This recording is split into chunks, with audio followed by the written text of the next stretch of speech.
जय बोलिए देवाधिदेव एक जगत श्री आदिनाथ भगवान की जय जय जय। वर्तमान शासन नायक वर्धमान महावीर स्वामी भगवान की जय जय जय। परम पूज्य प्रातः स्मरणीय श्रवण कुल तिलक संत शिरोमणि आचार्य भगवान श्री विद्यासागर जी महाराज की जय जय जय। परम पूज्य परंपराचार्य श्री समय सागर जी महाराज की जय जय जय। परम पूज्य गुणायतन प्रणेता प्रखर वक्ता भावना योग प्रवर्तक शंका समाधान प्रवर्तक गुरुवर श्री प्रमाण सागर जी महाराज की जय जय जय।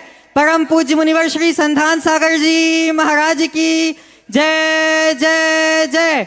समस्त मुनि संघ की जय जय जय। शंका समाधान के आज के इस सत्र में आप सभी का हार्दिक अभिनंदन। इससे पूर्व कि आज का यह शंका समाधान का सत्र प्रारंभ हो, हम सभी चलते हैं गुरुदेव के चरणों में और इस भाव से कि हे परम तारण तरण श्री गुरु, करें कृपा हमारे भी जीवन का हो रूपांतरण, पाए हम भी वह सच्चरण जिससे हम सभी मुक्ति पथ पर कर सके गमन, हो हमारा भी आत्मरमण और दोषों का वमन। नमोस्तु नमन नमन नमन। नमोस्तु गुरुदेव, नमोस्तु गुरुदेव, नमोस्तु गुरुदेव। आज का यह सत्र प्रारंभ हो उसके लिए हम चलते हैं परम आदरणीय भैया जी श्री अभय भैया के पास कि वो आगे के सत्र को संचालित करें। इच्छा में भैया जी। झीलों की नगरी भोपाल के श्री विद्यासागर प्रबंध संस्थान और श्री विद्या प्रमाण गुरुकुलम से सायंकालीन टीवी चैनल का बहुचर्चित विश्वविख्यात शंका समाधान के कार्यक्रम में हम और आप अपनी शंकाओं का समाधान नए वर्ष के प्रथम सत्र में प्राप्त करें। उसके पूर्व आप सभी के लिए सूचना है कि परम पूज्य मुनिवर का ऐतिहासिक प्रभावना के साथ ये चातुर्मास संपन्न हुआ और चातुर्मास के समापन के पश्चात परम पूज्य मुनिवर के सानिध्य में नवंबर माह में 7, 8 और 9 नवंबर को इसी परिसर में अवधपुरी के परिसर में श्री विद्या प्रमाण गुरुकुलम के परिसर में परम पूज्य मुनिवर के सानिध्य में 7 नवंबर को प्रातःकाल की वेला में श्री विद्या प्रमाण गुरुकुलम के विभिन्न प्रकल्पों का शिलान्यास का कार्यक्रम है, जिसमें हमारे पूरे भारतवर्ष से श्रावक श्रेष्ठियों के साथ साथ विदेशों से भी श्रावक उपस्थित होंगे और उनकी उपस्थिति में परम पूज्य मुनिवर के सानिध्य में श्री विद्या प्रमाण गुरुकुलम के विभिन्न प्रकल्पों का शिलान्यास का कार्यक्रम है। साथ ही 8 नवंबर को अंतर्राष्ट्रीय गुणायतन का अधिवेशन है, जिसमें पूरे भारतवर्ष के गुणायतन ट्रस्टियों के साथ साथ विदेशों में जो जैन समाज के श्रावक गुणायतन से जुड़े हुए हैं ये सब उपस्थित होंगे और यहाँ पर गुणायतन का अंतर्राष्ट्रीय अधिवेशन का कार्यक्रम होगा। और 9 नवंबर को परम पूज्य मुनिवर के सानिध्य में जिसकी प्रतीक्षा होती है कि पिछी परिवर्तन कब होगा तो आपकी प्रतीक्षा की घड़ी समाप्त हो गई है और 9 नवंबर को परम पूज्य मुनिवर का भव्य पिछी का परिवर्तन का कार्यक्रम भोपाल के अवधपुरी के इसी परिसर में दोपहर में 1 बजे से प्रारंभ किया जाएगा। जो भी इस सूचना को सुन रहे हैं, आप इस सूचना को निमंत्रण के रूप में स्वीकार करते हुए आप स्वयं आए, लोगों को आने की प्रेरणा दें और आप अपने आने की सूचना यहाँ तक प्रेषित करें, जिससे आपके आवास भोजन आदि की समुचित व्यवस्था की जा सके। साथ ही परम पूज्य मुनिवर के सानिध्य में नवंबर के समापन और दिसंबर के प्रारंभ में 27 नवंबर से 2 दिसंबर तक राहतगढ़ दिगंबर जैन समाज को परम पूज्य मुनिवर के सानिध्य में भव्य पंचकणक प्रतिष्ठा महा महोत्सव करवाने का सौभाग्य प्राप्त हो रहा है।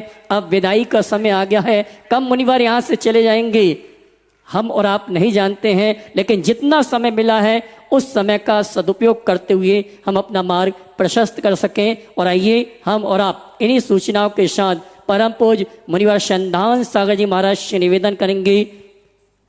वर्ष के प्रथम शंका समाधान के लिए दोनों हाथ उठा के जयकार लगाएंगे। बोले परम पूज्य मुनि श्री प्रमाण सागर जी महाराज की जय जय जय। बोले परम पूज्य मुनि संधान सागर जी महाराज की नमोस्तु गुरुवर, नमोस्तु नमोस्तु। चलते हैं गुरु चरणों में। आज के इस शंका समाधान के सत्र को प्रारंभ करते हैं। पूज्यवर के चरणों में श्रीपाल जैन अजमेर से नमोस्तु पूर्वक पूछ रहे हैं, गुरुवर सुकुमार मुनि जब घर में थे तो उनको राई का दाना चुभता था, पर जब मुनि हुए तो तपस्या करते समय सियालनी और उसके बच्चे काटते रहे तो उनको कोई फर्क नहीं पड़ा। तो उन्होंने ये कैसे सहन किया?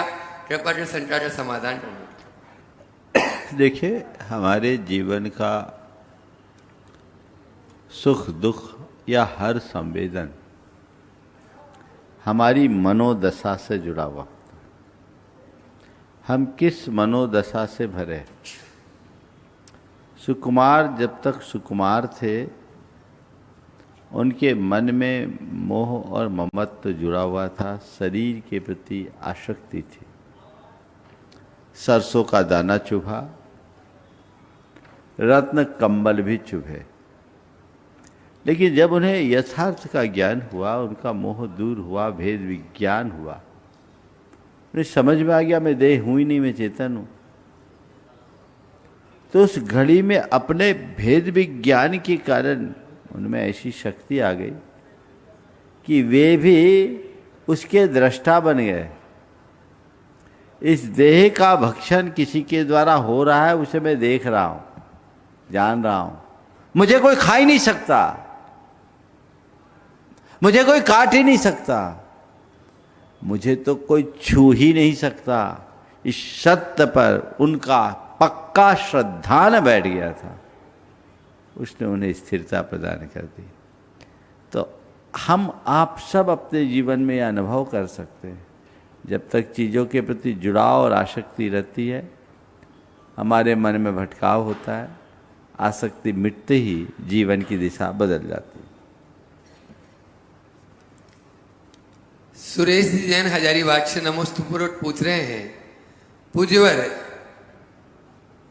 तीर्थंकरों ने स्वयं तो अपने आत्मा का कल्याण किया ही और हमें भी उस आत्म कल्याण का मार्ग बताया, लेकिन गुरुवर आपके चरणों में प्रार्थना यह है कि वह तीर्थंकर बनने की प्रक्रिया क्या है? देखिए, तीर्थंकरत्व मनुष्यत्व का चरम रूप है। इस संदर्भ में 3-4 बातें ध्यान देने योग्य है। सबसे पहले तीर्थंकर का मतलब क्या है, तीर्थंकर कौन होते हैं, और फिर तीर्थंकर बना कैसे जाता है, और मोक्ष के बाद उनका क्या होता है। तीर्थंकर शब्द जैन धर्म का एक विशिष्ट पारिभाषिक शब्द है। जो तीर्थ को करे उसका नाम तीर्थंकर। तीर्थ द्वादशांग रूप आगम और उस पर आधारित संघ, जो धर्म का प्रवर्तन करे। जैन परंपरा के अनुसार प्रत्येक काल चक्र में 24 ऐसे महान पुरुष होते हैं जिन्होंने अपने आत्मज्ञान के बल पर सर्वज्ञता को प्राप्त किया और तत्व का उपदेश दिया, धर्म तीर्थ का प्रवर्तन किया।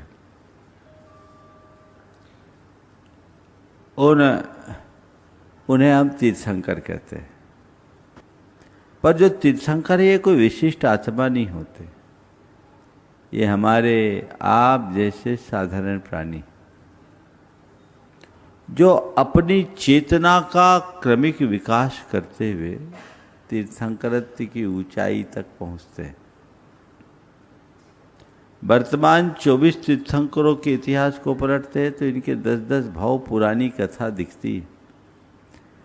जिन 10 भावों में उनने हर भाव में उत्तरोत्तर धर्माचरण और साधना का पथ अपनाया। उस धर्माचरण और साधना के परिणाम स्वरूप उनकी चेतना में उत्तरोत्तर निखार आया और तीर्थंकर बनने से एक भाव पूर्व उन्होंने 16 कारण भावनाएं भाई। 16 कारण भावना का मतलब है विश्व कल्याण की भावना से अनुप्राणित होकर सम्यक दर्शन की विशुद्धि के साथ जो 16 भावनाएं हैं, मैं विस्तार से कहूँगा तो पूरा समय लग जाएगा, उनकी भावना भाकर अपने जीवन में वो योग्यता विकसित की जो किसी भी प्राणी को परमेश्वर बना सकता है, तीर्थंकर बना देते हैं। तीर्थंकर वो तीर्थंकर के रूप में जन्मे तो उनका पुण्य इतना प्रगाढ़ होता है कि उनके गर्भावतरण के पूर्व से ही देवता लोग उनका कल्याणक मनाते हैं। रत्नों की वृष्टि होती, उनके गर्भ उनमें आना, उनका जन्म, उनकी दीक्षा, उनको केवल ज्ञान पाने के क्षण और उनकी निर्वाणोपलब्धि की घड़ी, ये अद्भुत घड़ी होती है। और इन घड़ियों में देवता लोग उत्सव मनाते हैं। इन 5 घटनाओं में होने वाले इन्हीं उत्सवों को पंचकल्याणक कहते हैं। वो पंचकल्याणक होता है। वे दीक्षित होते हैं, साधना करते हैं, तत्व ज्ञान प्राप्त करते हैं, केवल ज्ञान के बल पर धर्म का उपदेश देते हैं, एक देश देशांतरों में विचरण करते हैं और अपने आयु के अंत में शेष अघातिया कर्मों का क्षय कर सिद्ध बुद्ध निरंजन हो जाते हैं। वे सिद्ध अवस्था को प्राप्त कर लेते हैं, परम गति को प्राप्त करते हैं। एक बार तीर्थंकर होने के बाद मोक्ष हो गया तो वापस उनका संसार में आगमन नहीं होता। मुक्त हो गए तो हमेशा हमेशा को मुक्त हो गए, ऐसा समझना चाहिए। तीर्थंकरों के विषय में जिन्हें ज़्यादा जानना है पुस्तकों से पढ़ लेना चाहिए। अभिषेक जी जैन दमो गुरुवर के चरणों में नमोस्तु पूर्वक पूछ रहे हैं, लोग सूरत ही देखते हैं पर सीरत कुछ और है। दिखता तो झूठा सच है पर हकीकत कुछ और है। तुम जो हो बनकर वही रहो, ना ही कभी कुछ और बनो। नकली सस्ता तो है पर असली की कीमत कुछ और ही है। पूज्यवर असली की पहचान कैसे करें? नकली का आकर्षण छूटे तब तो असली की पहचान। जिनके मन में नकली का आकर्षण बैठा वो असली को पहचान नहीं पाएगा, वो पीछे ही पीछे भागेगा। ओम। चिराग जी मौथा धार से पूछ रहे हैं, भावना योग के अभ्यास के बाद कभी कभी भीतर बहुत भारीपन या थकावट अनुभव होती है, क्या पूज्यवर यह सामान्य है या इसे दूर करने का कोई उपाय है? देखिए, अगर तात्कालिक थकावट हो रही है तो इसे सामान्य मानिए, लेकिन भावना योग के बाद आपको थकान अनुभव में आ रहा है तो इसका मतलब भावना योग की प्रक्रिया में कहीं ना कहीं कुछ गड़बड़ी, उस गड़बड़ी से बचिए। अपने भावना योग का पुनरीक्षण कीजिए, अच्छे ढंग से भावना योग कीजिए। भावना योग के बाद तो हल्कापन आता है, ये थकान क्यों आ रहा है इसकी पड़ताल आवश्यक है। 2-3 दिन से आ रहा था। ब्रह्मचारी आशीष भैया जी बाजना से पूछ रहे हैं, क्या आर्यिकाओं को भी 11 अंक का ज्ञान होता है? हरिवंश पुराण में ऐसा वर्णन है, आर्यिका सुलोचना को 11 अंक की धारक हो गई। हाँ, आर्यिकाओं को, स्त्रियों को 11 अंक तक का ज्ञान हो सकता है। आदि पुराण में भी इस तरह का वर्णन है। नारी च गुणवती धत्ते सृष्टेरग्रमम पदम, जैसी बात वहाँ कही गई है, इसलिए इसको मानने में कोई दोष नहीं। संजीव जी जैन रायपुर उपस्थित यहाँ प्रत्यक्ष रूप से हैं, आप अपना प्रश्न गुरु चरणों में करें। रितु जी जैन रायपुर उन्हीं के साथ में है। एक प्रश्न कर लें तो ठीक, फिर अवसर मिलेगा तो 2 करेंगे। महाराज जी नमोस्तु।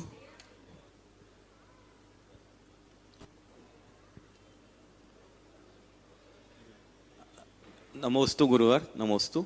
महाराज जी रायपुर से हम आए हैं। जैसे बच्चों जो हम बच्चों को पढ़ा रहे हैं ट्रिपल आईटी में, मेडिकल में, सीएस, हमारे रायपुर में भी एक केस हुआ था कि बच्चों को उनके एआई के हिसाब, जैसे बच्चे साथ में घूमने जा रहे हैं, प्रोजेक्ट बना रहे हैं, उनकी फोटो ले लेते हैं दूसरे जो स्टूडेंट हैं। और ट्रिपल आईटी में भी रायपुर में भी पिछले हफ्ते केस हुआ कि उसकी फोटो से वो वीडियो बना लिया और एक बच्ची का 4-5 बच्चियों का उसने गलत वीडियो बना लिया और वो बच्चे को ब्लैकमेल करने लगा। हम 12-15 साल के जो बच्चे हैं उनके साथ कैसे खुल के बात करें, उन्हें कैसे समझाएं, ये बड़ी दुविधा का सब्जेक्ट है महाराज जी, कृपया मार्गदर्शन जी। नमस्ते। देखिए, एआई ने बहुत सारी समस्याएं दे दी। इस तरह के घटनाओं के प्रति जागरूकता रखनी चाहिए। सबसे पहली बात, यदि कोई डुप्लीकेट चीज़ें बना ली है तो उससे प्रभावित नहीं होनी चाहिए, बल्कि इस बात को दृढ़ता से कहना चाहिए कि ये फेक है, ये फेक है और ये छल से बनाया गया है, इस पर विश्वास न करें और ऐसे व्यक्तियों के ऊपर कानूनी कार्रवाई करना चाहिए ताकि वे लोग हतोत्साहित हो। घबराना नहीं चाहिए। दूसरा, बच्चों को कहना चाहिए कि इस तरह का कार्य हमको कभी नहीं करना है और अपनी निजता को जितना संभव है बचाने की कोशिश करना चाहिए। यदि ऐसा करेंगे तो परिणाम अच्छा निकलेगा। श्रीमती सविता जी जैन, वर्धमान नगर, तैयार। और उसके बाद में तैयार रहेंगे सुनील जी सुरेखा जी जैन, युवराज उपासना सम्राट आयुषी जैन, पूरे परिवार के साथ में। मुनि प्रमाण सागर जी के चरणों में बारंबार नमोस्तु नमोस्तु नमोस्तु। संतान सागर जी के चरणों में बारंबार नमोस्तु। छोलाक्षी जी के चरणों में इच्छामि।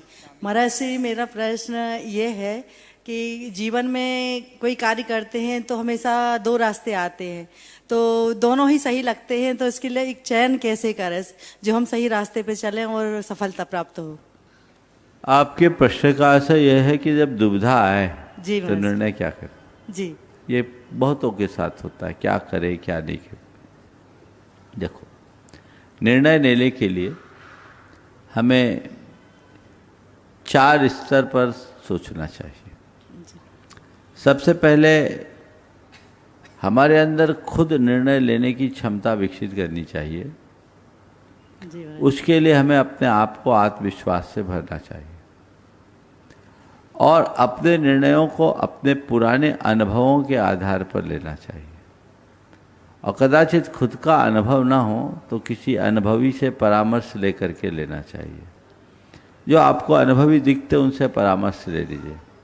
और ये सब बहुत दुविधाएं हैं और कोई रास्ता नहीं दिख रहा है, आंखें बंद करो, भगवान का नाम स्मरण करो और भगवान का नाम लेकर कर लो और इतना आत्मविश्वास रखो कि यदि कदाचित गलत भी हो जाए तो मैं इसको सही कर सकती। नमस्ते महाराज जी, नमस्ते।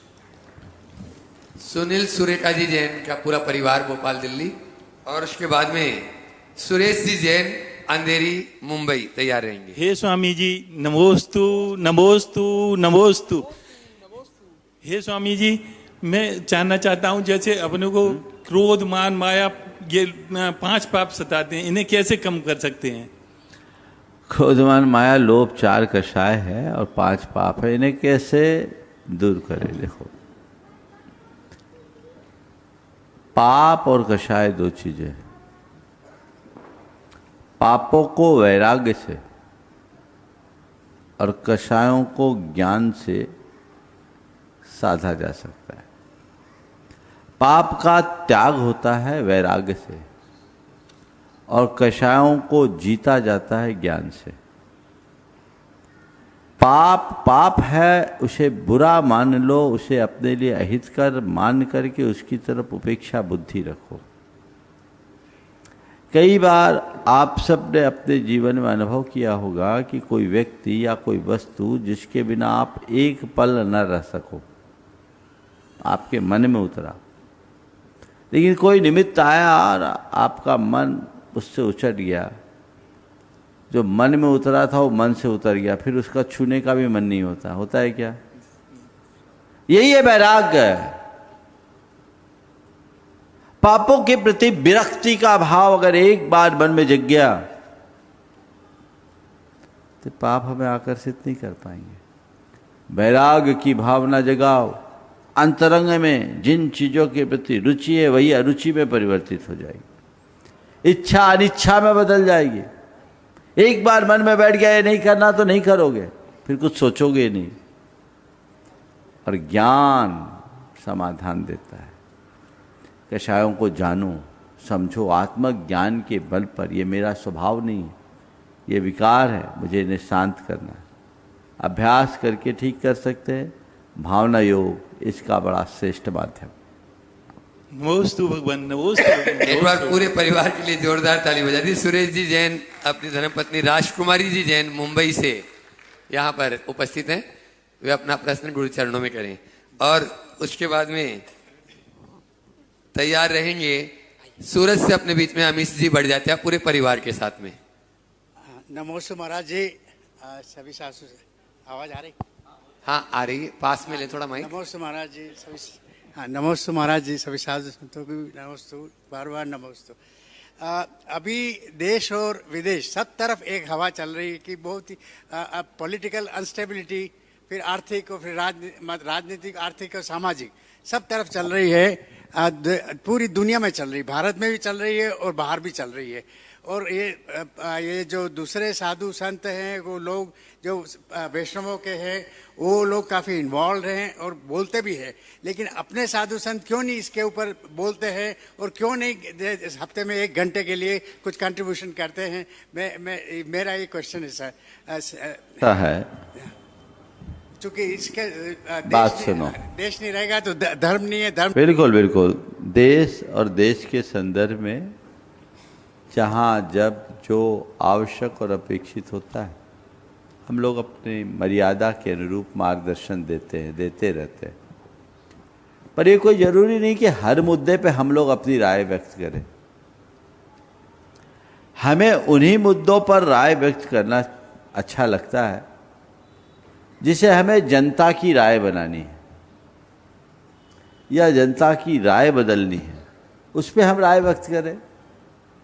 जो चीज़ें सरकार के शीर्ष स्तर पर चल रही है, जिसका संबंध सीधे सरकार की नीतियों से है और सरकार जिसे तत्परता से काम कर रही है, उसके लिए हम सबको टिप्पणी करने का कोई बहुत ज़्यादा औचित्य नहीं दिखता। केवल हर मुद्दे में बात करके, बात छेड़कर चर्चित बने रहने का जिनको शौक हो, उनकी बात जुदी। लेकिन हमारी धारणा तो ये है कि उसी मुद्दे पर बोलना चाहिए जिसकी आवश्यकता है, और तभी बोलना चाहिए जब जरूरत है, और उतना ही बोलना चाहिए जितना जरूरत है। मौके पर चूको मत और बिना मौके के उलझो मत, रास्ता ये है। समझ गए? तो ये कंट्रीब्यूशन है। अनावश्यक किसी बात को लेकर हम लोगों के बोलने से अगर नकारात्मक प्रतिक्रियाएं हो तो क्या परिणाम? तो जो चीज़ें जिस प्लेटफार्म की है, जिस चीज़ को जिस फोरम पर उठाना है, हमें वहीं उठाने की कोशिश करनी चाहिए। तो इस तरह। और फिर दूसरी बात ये भी हमें ध्यान रखना चाहिए, हम एक धर्म प्रवचन करने वाले हैं, हम किसी राजनीतिक मंच पर बात करने वाले नहीं हैं, हम किसी राजनीतिक मंच के प्रवक्ता नहीं हैं। साधु को इसका भी ध्यान रखना पड़ता है। तो हमें जहाँ जो जब जैसा आवश्यक अपेक्षित हो, उसके औचित्य पर विचार करके ही अपनी राय व्यक्त करनी चाहिए। केवल होड़ में लगकर कुछ भी कहने की आदत से बचना चाहिए। राजकुमारी जी का भी अपना प्रश्न है, वे प्रश्न करें और उसके बाद में अमीश जी बढ़ जाते हैं सूरत पूरे परिवार के साथ।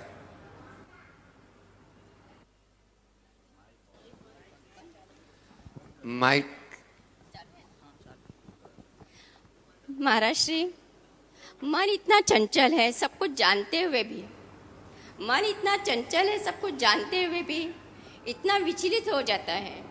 जब ये पढ़ते हैं ना, जातस्य हि ध्रुवो मृत्युः मृतस्य च ध्रुवम जन्म, ये सब जानते हुए मन इतना विचलित क्यों हो जाता है? इसलिए कि हम जो जानते हैं उसको मानते नहीं। थोड़ा मानने का अभ्यास बढ़ा लो तो मन स्थिर होगा। बार बार भावना भाव दोहराओ। अमीश जी, साक्षी जी बढ़ जाते हैं परिवार के साथ, और तैयार रहेंगे प्रियंका जी बड़कुल अवधपुरी। ठीक है, अब नहीं हो गया। हाँ, हेलो, नमस्ते गुरु जी। मेरा प्रश्न यही है कि अपन जीवन में डिसीजन मेकिंग पावर कैसे बढ़ाएं? Decision making power. अभी डिसीजन मेकिंग के ऊपर तो थोड़ी देर पहले चर्चा की ना, उसी को आप अपना लो। हाँ, ठीक है। नमोस्तु नमोस्तु नमोस्तु भगवान। हो गया? चलो, वही प्रश्न था हमारा। ठीक है, बहुत बढ़िया। हाँ, प्रियंका जी बड़कुल को माइक दें और वे अपना प्रश्न करें, और उसके बाद में दिल्ली से अपने बीच में सौरभ जी जैन तैयार रहेंगे और उनकी सम्मान की तैयारी महावीर जी सिंह करके तैयार है। राजों के चरणों में बारंबार नमोस्तु नमोस्तु नमोस्तु, सभी शुल्लक जी के चरणों में इक्षामी इक्षामी इक्षामी। गुरुदेव, इन 4 पंक्तियों के माध्यम से अपनी बात रखना चाहती हूँ। बहा दो ज्ञान की गंगा, बुझा दो प्यास भव भव की, तेरे उपकार है इतने, ये तन में सांस है जितनी, मेरे मन के ये आंगन को दियों सा जगमगा दो तुम, मेरे मन के ये आंगन आंगन को दियों सा जगमगा दो तुम। यही है भावना मेरी, यही अब प्रार्थना भी है, न हो ये मन कभी दुर्बल, रहो इतना सहज सरल। गुरु मुझे भक्त अपना लो, शरण अपनी बुला लो तुम। गुरु मुझे भक्त अपना लो, शरण अपनी बुला लो तुम। हे गुरुदेव, हम भटके हुए जीव जिन्हें कभी गुरु चरणों की छाँव नहीं मिली, बड़े पुण्योदय से यह छाँव मिली है। अब क्या पुरुषार्थ ऐसा करें कि यह छाँव हमेशा बनी रहे? देखो, हम लोग रोज भगवान की जब प्रार्थना करते हैं तो एक वाक्य बोलते हैं, श्लोक बोलते हैं संस्कृत में, तौ पादौ मम हृदय। हे भगवान, आपके दोनों चरण कमल मेरे हृदय में हो, ठीक है, और ना हो तो मम हृदयम तो पदद्वय लीनम, मेरा हृदय आपके चरणों में लीन हो। बस यही तो फार्मूला है। गुरुओं की छाँव हमें मिले, हमारे गांव में गुरु रहे, ये भाव रखो। लेकिन कदाचित ये संभव ना हो तो हम समय समय पर गुरुओं की छाँव में चले, ये भाव जगा लो, नमस्ते। रास्ता बन जाए। चलिए, आज अपने बीच में सौरभ जी जैन दिल्ली यहाँ पर उपस्थित हैं और मैं चाहूँगा इनके सम्मान के लिए नरेंद्र जी पिंडरई और महावीर जी सिंगई वहीं पहुंचकर उनका सम्मान कर देंगे। माइक वहां तक पहुंचाएं, वे अपना प्रश्न गुरु चरणों में करेंगे। एक बार जोरदार तालियों से सौरभ भाई का स्वागत कर दें। और तैयार रहेंगे ब्रह्मचारी पारस भैया जी भोपाल।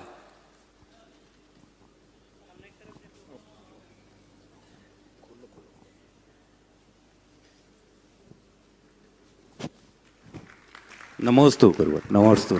आपके आशीर्वाद से महाराज जी कमंडल। हाँ, सवाल मैं चाहूँगा एक बार इस सौरभ भाई का जोरदार अभिनंदन कर दे। एक ऐसा परिवार जो दुर्लभ वस्तु को सबको सुलभ कराने में अपना महत्वपूर्ण योगदान दे रहे हैं, आप सबको पता है। सब आपके आशीर्वाद से। ये इनके भाई अजय ने समय समय पर आज भी ये कुछ वो दुर्लभ नारियल लेकर के आए। इनके लाने और पहुंचाने में बहुत बड़ी भूमिका है, स्पेशली फ्लाइट से उसी कार्य के लिए आए हैं। एक बार इनका जोरदार जोरदार अभिनंदन करें। ब्रह्मचारी पारस भैया जी भोपाल, और उसके बाद में माइक मंच तक लाएं और क्षुल्लक क्षमाद्र सागर जी महाराष्ट्र के पास में पहुंचाएं। हेलो, बोलो देवादिदेव कजराट श्री महावीर भगवान की। पूज्य गुरुदेव के पावन चरणों में नमन करता हूँ, पूज्य मुनि श्री के चरणों में नमन करता हूँ और निवेदन करता हूँ कि इस दीपावली पर शरद के उस पार हम सबकी सुरक्षा में जो जान गंवा बैठे, उन सभी के प्रति भी हम एक श्रद्धा का दीपक अपने जीवन में जलाएं और जला करके हम यही भावना करें कि हमारा जीवन आज अगर कहीं सुखी और साफ है तो हमारे सरहद पे बैठे हुए जवानों के कारण है। उस जवानों के लिए भी मैं एक श्रद्धांजलि सभा यहाँ सभा में श्रद्धा समर्पित करता हूँ और पूज्य गुरुदेव के चरणों में निवेदन कि हे गुरुवर, अभी तक हम सब पढ़ते हैं कि केवली के ज्ञान में सब कुछ झलकता है और केवली के ज्ञान में जब झलक रहा है तो कोई राग देश की बातें भी जो आ रही हैं, क्योंकि संसार बहुत विचित्र है, राग देश मोह माया छल कपट से भरा पूरा है। जहाँ प्रत्येक क्षण क्षण छल कपट से भरा है, वहाँ पर क्या केवली को कभी विकल्प होता है? देखो भाई, यही तो भगवान की विशेषता है। दर्पण देखा ना, दर्पण, दर्पण के सामने गुलदस्ता रखो, दर्पण का चेहरा खिलता है क्या? और दर्पण के सामने कूड़ा कचरा का ढेर रखो, दर्पण मुंह बनाता है क्या? नहीं। क्यों? क्योंकि दर्पण के पास मुंह नहीं है, वो तो देख रहा है उसमें। दर्पण का स्वभाव है स्वागत सभी का, संग्रह किसी का नहीं। समझ गए? दर्पण कभी हंसा न रोया, हो ऐसा संन्यास। गुरुदेव ने लिखा है, हाइकू है। न हंसता है न रोता है, बस जो हुआ है वो होता है। हमारे तीर्थंकर, हमारे केवली परमात्मा परम वीतराग है। वे केवल दृष्टा है, वो चीजों को जान नहीं रहे, चीजें उनके ज्ञान में आ रही है, वो उससे अप्रभावित है। आप बोले राग द्वेष, नरकों से ज्यादा द्वेष और देवों से ज्यादा राग कहाँ होगा? सब उनके ज्ञान में है और उनको कोई फर्क नहीं पड़ रहा है। यही उनकी विशेषता है। आम जनों में और परमात्मा में यही अंतर है। हम लोग चीज़ों से प्रभावित होते हैं और वे केवल चीज़ों को जानते हैं, बस इतना। लेकिन उनकी जानने में आ रहा है कि वो जानने का प्रयास कर रहे हैं। ये हमारे आपके कहने में आ रहा है कि जानने में आ रहा है? वो झलक रहा है, वो जान रहे हैं, देख रहे हैं। ये हमारे शब्दों में, सच्चे अर्थों में उनको दिख रहा है, उनको जानने में आ रहा है, उनके भीतर झलक रहा है, ऐसा समझ। जी, नमोस्तु भगवान। और चलते हैं मंच पर विराजित क्षुल्लक समाधर सागर जी महाराज के पास, और वे अपनी शंका के माध्यम से आप सबको लाभान्वित कर रहे हैं। तैयार रहेंगे इंजीनियर अनिल जी, त्रिशला जी जैन, बरेली गुणायतन ट्रस्टी। दोनों महाराज से नमोस्तु महाराज। महाराज जी, वर्तमान का समय, आज बिगड़े समय में भोजन कैसा हो, संयम किस प्रकार, संयम का पालन किस प्रकार से करें, और तपस्या कैसी हो जिससे जीवन अच्छा बने। भोजन कैसा, संयम का पालन कैसे करे और तपस्या कैसे करे। देखो, भोजन सात्विक हो, शुद्ध हो। आज के समय में बहुत गंभीर चिंतन का विषय है। आज से कुछ दिन पहले एक विश्लेषण आया जिसमें कहा गया कि समोसा, कचौड़ी और जलेबी जैसी चीजें भी हमारे लिए गुटखा, मसाला जैसी चीजों की तरह खतरनाक है। आप लोगों ने सुना है? तो है ना? कहने का तात्पर्य ये है कि आप शरीर को वही दो जिसकी शरीर को जरूरत है।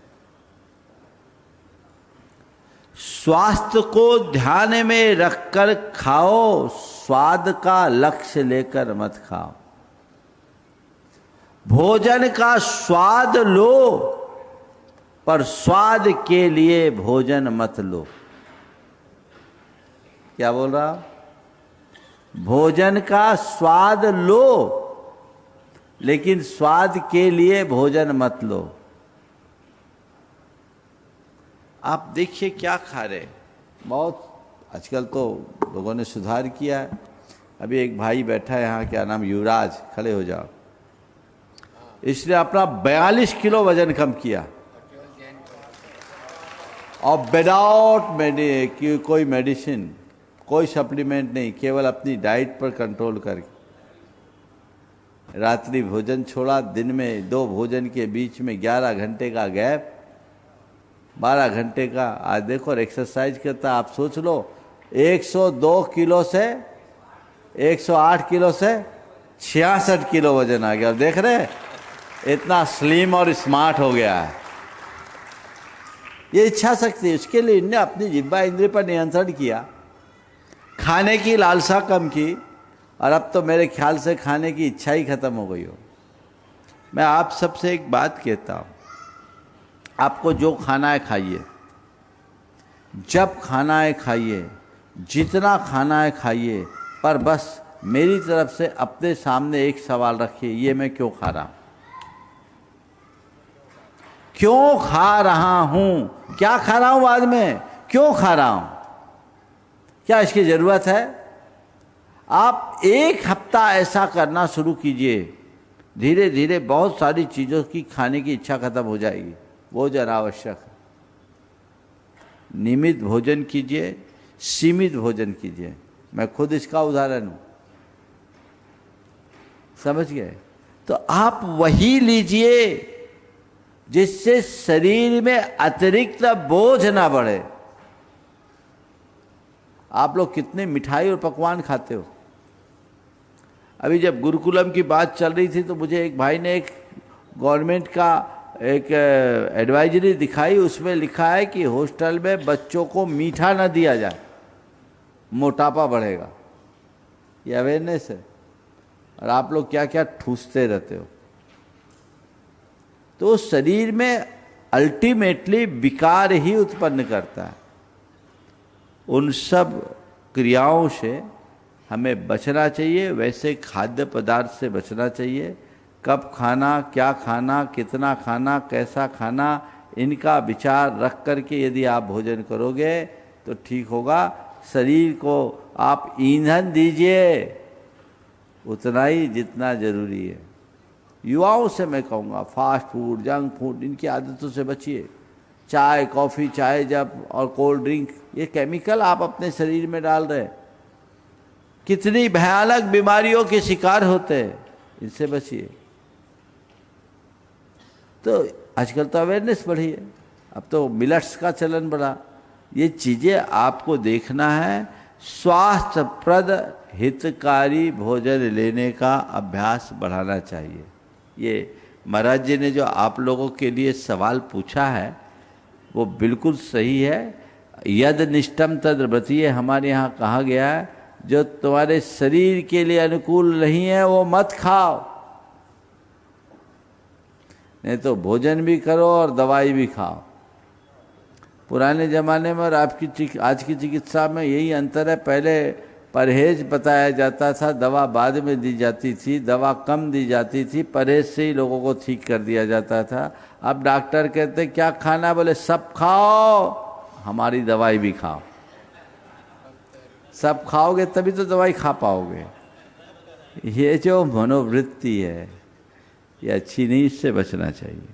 संयम, संयम हमें अपनी भावनाओं पर संयम, अपनी प्रवृत्तियों में संयम लाने का अभ्यास करना चाहिए।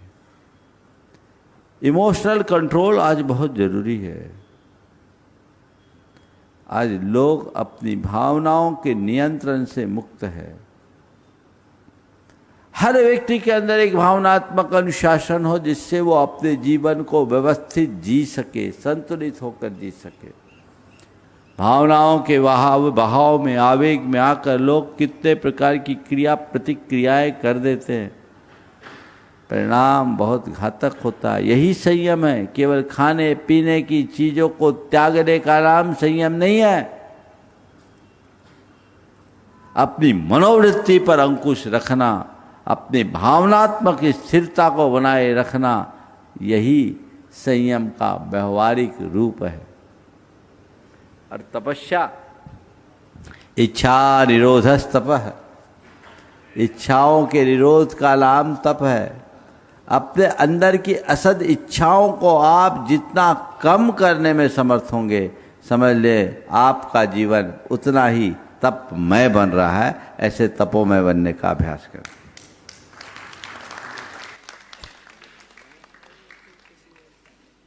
इंजीनियर अनिल जी त्रिशला जी जैन बरेली से अपने बीच में गुणायतन ट्रस्टी, वे अपना प्रश्न गुरु चरणों में कह रहे हैं। और सौम्य जैन अवधपुरी तैयार रहे। दोनों महाराज जियों को सपरिवार कोटिशाह नमोस्तु नमोस्तु नमोस्तु। और छुल्लक जी को इच्छामी इच्छामी इच्छामी। महाराज जी, गतिबंध और आयु बंध में क्या अंतर है? आयु बंध तो 8 अपकर्ष कालों में होता है, जबकि गतिबंध हर समय प्रतिपल होता है। इसका गतिबंध से गतिबंध किसको कहते हैं महाराज? यह सवाल हमेशा आता है। एक्चुअल में गति नाम कर्म है, आयु आयु कर्म। प्राय जो गति बंद बोलते हैं हम लोग आयु और गति को एक मान लेते हैं, तो उनका आशय यह है कि गति बंद हो गया यानी अगली जन्म की आयु बंध गई। वही लगता अगर है। उस अर्थ में लेते हैं तो उसको आयु और गति को एकार्थक मानिए, पर अगर गहराई से आप समझना चाहते हैं तो ये मान के चलिए कि आयु अलग है, गति अलग है। गति नाम कर्म की प्रकृति है जो हर पल बनते रहती है पर बदल जाती है।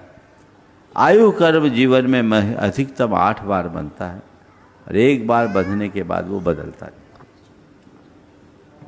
नमोस्तु गुरुदेव। द्वय महाराज जी को नमोस्तु, सभी चोलक जी को एक शामिल। महाराज जी, आचार्य कुंद कुंद जी कहते हैं आत्मा स्वयं में ही परम ज्योति है, परंतु मोह के आवरण में वह अपने तेज को भूल जाती है। महाराज जी, जैन दर्शन कहता है कि जीवन का सार आत्मा की पहचान में है, लेकिन आज का मनुष्य अपनी पहचान भरी बाहरी उपलब्धियों और संबंधों में ढूंढता है। मेरी शंका ये है कि जब तक व्यक्ति व्यवहारिक जीवन में जी रहा है तब तक क्या निश्चय दृष्टि से जीवन जीना संभव है, या क्या आधुनिक युग में मोह माया के बीच अपनी अस्तित्व का बोध बनाए रखना ही जीवन का असली धर्म है? कभी कोई नाटक देखा है? जी देखा। किया भी होगा। जी महर्षि। फिल्म देखी है? जी महर्षि। जो एक्टर होता है वो क्या करता है? एक्टिंग। जिस समय वो एक्टिंग करता है कैसा दिखता है? असली दिखता है कि वो रियल फील होता है। जी महर्षि। एकदम रियल फील होता है। जी। पर वो क्या उसको रियल मानता है? नहीं। क्या मानता है? आप देख रहे एक अभिनेता जो भिखारी बन गया और भिखारी अपना ऐसा रोल प्ले कर रहा है कि लोगों का हृदय रो दे, पर वो कभी अपने आप को भिखारी मानता है क्या? नहीं। क्या करता है? सिर्फ एक्टिंग कर रहा होता है। वो जान रहा है ये केवल रोल है, रियल नहीं। ये मेरा अभिनय है, मेरा नाटक है, मैं ये नहीं हूं, मैं तो अभिनेता हूं। इससे बड़ा उदाहरण क्या होगा? व्यवहारिक जीवन में एक एक्टर की तरह रहो, सब कुछ करते हुए भी अपने स्वभाव को याद रखो।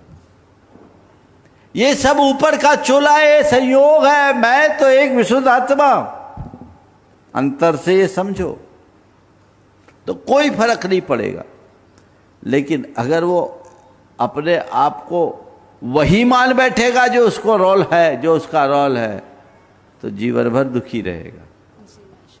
तो ये जितने भी हम लोगों को मिले हैं ना, ये सब हमें एक रोल मिला है। और ये रोल किसने दिया? कर्म ने दिया है। तुम्हें जो रोल जितने दिन के लिए दिया गया है वो ठीक है, तुम्हें निभाना है, और एक तरफा साइन है। तुम्हारी कोई लोक में तो कोई एक्टिंग करना हो तो ये फिल्म हम साइन करें ना करें वो सामने वाले की इच्छा पर निर्भर है। यहाँ कुछ नहीं है भैया। यहाँ तो तुम्हें जो रोल दिया जा रहा है वो निभाते रहो। ढंग से निभाओगे तो आगे रोल नहीं मिलेगा, और नहीं निभाओगे तो इससे भी खराब रोल मिलेगा। ढंग से जियो। तीर्थंकर परमात्मा ने क्या किया? अपने रोल को इस तरह प्ले किया, ऐसा रोल किया, ऐसा रोल किया कि आज हम सब के लिए उच्च आदर्श बन गए। हमेशा हमेशा का चक्कर ही खत्म हो गया। तो जीवन के सत्य को पहचानते हुए आगे बढ़ो, है ना? नमोस्तु महर्षि। और अब मैं बुला रहा हूं गुणायतन के शिरोमणि संरक्षक नवरत्न परिवार गुरुकुल के महामंत्री अध्यक्ष जी भी विनीति गोदा जी भी हैं, अनुभव जी सराफ जी, और साथ में ही प्रेमचंद जी प्रेमी।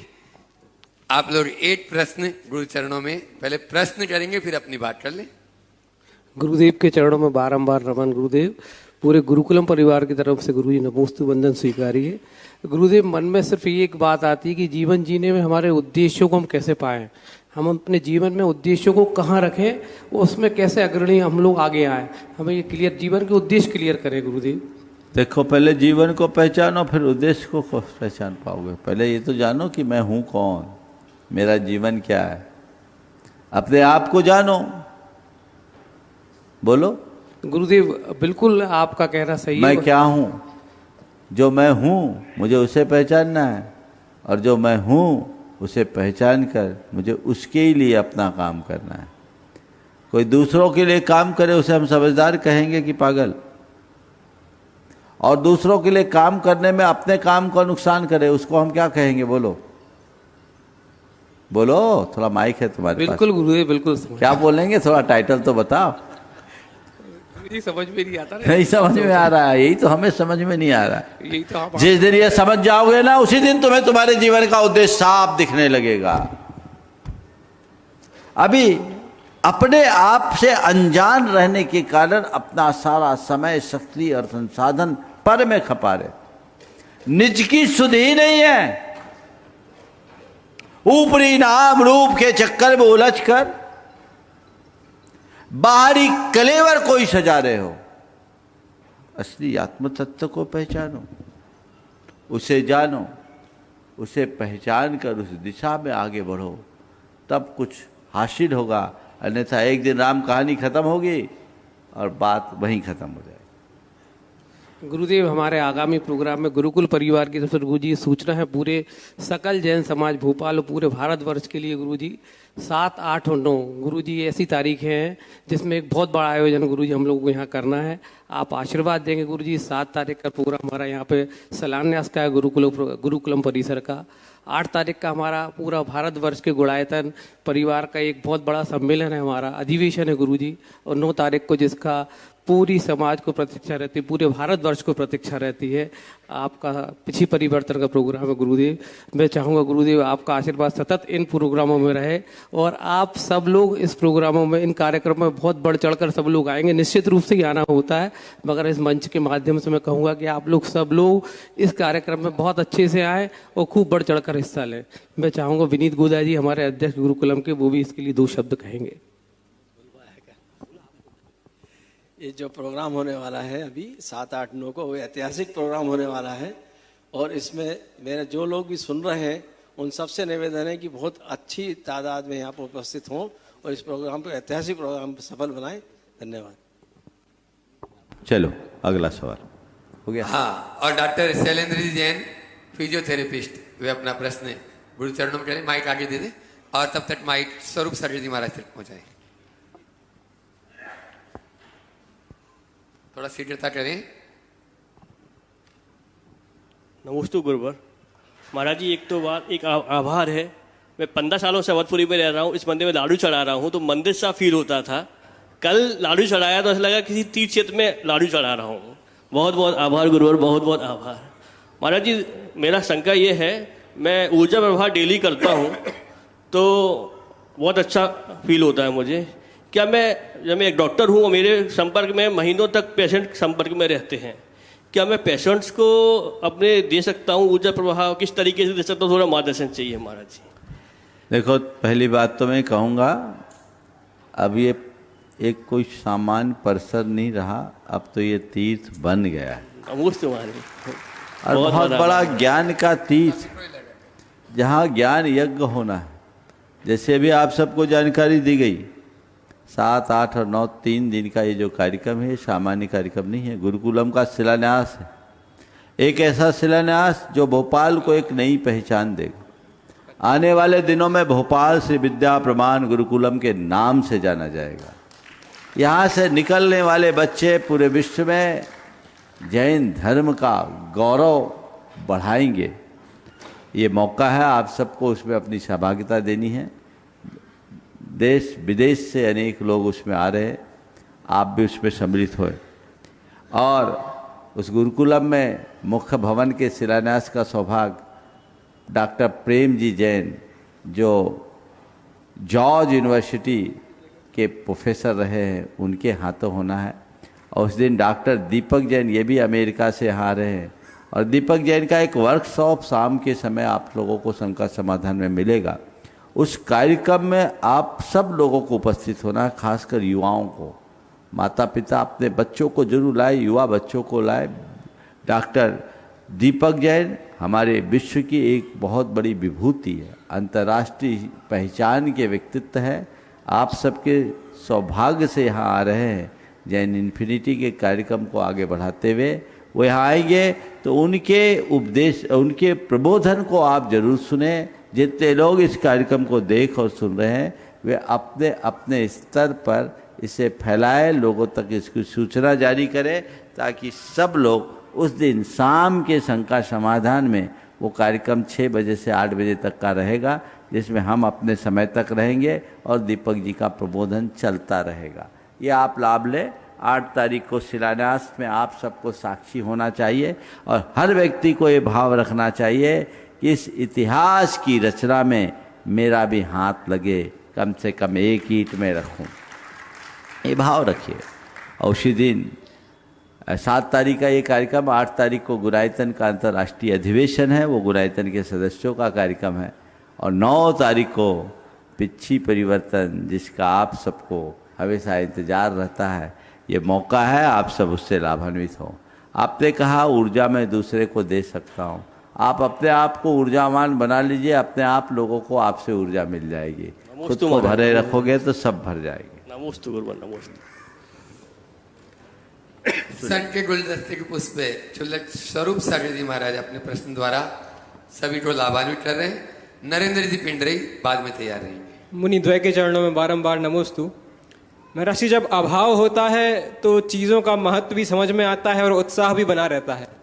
लेकिन महर्षि, अब चाहे त्योहार हो या कोई चीज़ हो, कोई प्रसंग हो, किसी के प्रति किसी का कोई उत्साह नहीं होता। अब सद्भाव से अभाव में तो कोई जाना नहीं चाहता। तो महर्षि, ऐसा क्या किया जाए कि सद्भाव में भी वो उत्साह बना रहे और हम सब चीज़ों का महत्व भी समझें? ये मानवीय दुर्बलता है। जो पास होता है उसका एहसास ही नहीं होता। जो चीज़ें सहजता से सुलभ हो जाती है उसका मूल्य नहीं होता। चीज़ों का मूल्य मनुष्य तभी आंकता है जब वो उससे खोने लगती है। देखो, हमारे मुंह में बत्ती सी है, एक बार भी जीभ जाने का एहसास नहीं, लेकिन दांत टूट जाए तो जीभ बार बार वहीं जाती। हम 24 घंटे सांस लेते हैं। सांस हमारे जीवन में कितना महत्वपूर्ण है पता है कि नहीं, बोलो? लेकिन कभी हमको ऐसा लगता है कि सांसें मेरी कीमती है? सांस का एहसास तब होता है जब सांस उखड़ने लगती है, अरे सांस भी दुर्लभ। तो चीज़ें जब हाथ से जाने लगती है तभी हम उसका मूल्यांकन करना शुरू करते हैं। ये हमारी नादानी है, कमजोरी है। हमें इससे बाहर होना चाहिए और चीज़ों को समय रहते संभालने के लिए सचेष्ट होना चाहिए। जब हम चीज़ों को समय रहते संभालने में सचेष्ट या तत्पर होंगे तभी हम उसका सच्चा लाभ ले पाएंगे। खोने के बाद चीज़ें हमारे हाथ में बिल्कुल नहीं रहती। इसलिए यदि कोई चीज़ मिली है तो उसका सही मूल्यांकन करो। सद्भाव का जो सही लाभ नहीं लेता, तय मानकर चलना, वो अभाव में जीने के लिए अभिशप्त होगा। नरेंद्र जी पिंडरी वे अपना प्रश्न, अपनी बात गुरु चरणों में करें। मुनिद्वय को बारंबार नमोस्तु। महाराज श्री, एक इतिहास भोपाल में रचने जा रहा है। 9 तारीख पिछी परिवर्तन के बाद तो आप चले जाएंगे, लेकिन यहाँ पर विद्या प्रमाण गुरुकुलम के माध्यम से जो 180 बच्चों का निर्माण करके जा रहे हैं, वो भोपाल का 80 मंदिर नहीं होगा, 180 मंदिर होगा। एक एक बच्चों में ऐसा संस्कार डाल के आप जाएंगे कि आने वाला भोपाल आपको और विद्या प्रमाण गुरुकुलम के नाम से जाना जाएगा। आज यहाँ पर पूरी सोनागिर समाज यहाँ पर उपस्थित है। हम सभी लोग जब इंदौर से आप चले थे, जामनगर में पूरी बस लेकर गए थे और आप सोनागिर मंदिर से ही विद्या प्रमाण गुरुकुलम के लिए आए थे। आप उस टाइम पे 2 मार्च को जा रहे थे। आज पूरी सोनागिर समाज और नवनिर्वाचित कमेटी बहुत दिनों से इंतजार कर रही है कि आपके चरण सोनागिर मंदिर में पड़ें और वहाँ पर सभी लोग कम से कम 5 दिन का समय मांग रहे हैं। आप जितना भी समय दें हमारे लिए बहुमूल्य होगा और ये भेल क्षेत्र के लिए एक इतिहास रचने जा रहा है विद्या प्रमाण गुरुकुलम। देखिए, सोनागिर वाले निश्चित बहुत दिनों से लगे हैं और ये बात भी सही है कि पिछी परिवर्तन के बाद तो गाड़ी छूटने ही वाली है, क्योंकि सबको पता है आगामी 27 नवंबर से 27 है ना, 27 नवंबर से 2 दिसंबर, ये डेट सुधार लीजिए, ये राहतगढ़ में पंचकल्याणक प्रतिष्ठा है। तो आपको पता है यहाँ से दूरी कितनी, बीच के पड़ाव कितने, गुंजाइश नहीं है। तो अब तो उठती हाट है, जो लाभ आपको लेना है ले लीजिए। सोनागिर वालों का निवेदन बार बार है, आपका एक कार्यक्रम ड्यू है, हमारे मानस में है, थोड़ा सा प्रतीक्षा कीजिए, समय पर रिजल्ट खुल जाएगा और आप लोगों को पहले से संकेत मिल जाएगा। अब 5 दिन और 7 दिन की बात तो मैं नहीं कह सकता, क्योंकि आप सबको पता है यहाँ का कार्यक्रम सिर पे है और वो काम भी बड़ा काम है, लेकिन फिर भी जिसका जितना भाग होगा लाभ मिलेगा। हमने ऐसे भोपाल को दे दिया जितना देना था। सोनागिर वाले को भले मन नहीं भरा, पर फिर भी व्यस्त कार्यक्रम में समय तो निकला ही, इसलिए अब जितना मिल सके, जितना आप ले सके उतना लेते रहे, भावनाएं बनाए रखिए। सोनागिर वालों का जरूर सौभाग्योदय होगा। बोलिए अहिंसा परमो धर्म की।